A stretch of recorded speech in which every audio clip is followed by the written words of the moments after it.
सरदार, मुझे तुम्हें कुछ बताना है। वाकई में?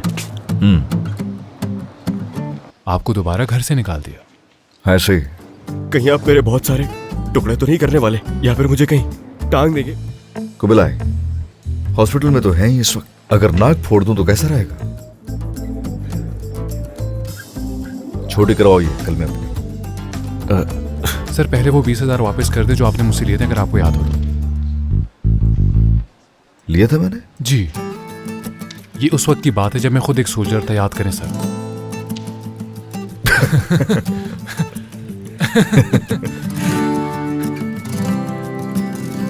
बात सुनो मेरी, 2 चाय लेके आओ फौरन।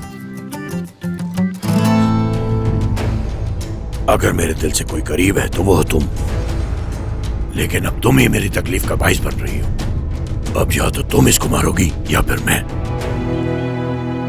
गुलेशिया देखो, कुछ मत कहना, चले जाओ तुम यहाँ से। गुलेशिया, गुलेशिया, मैं तुम्हारा इंतजार करूंगा।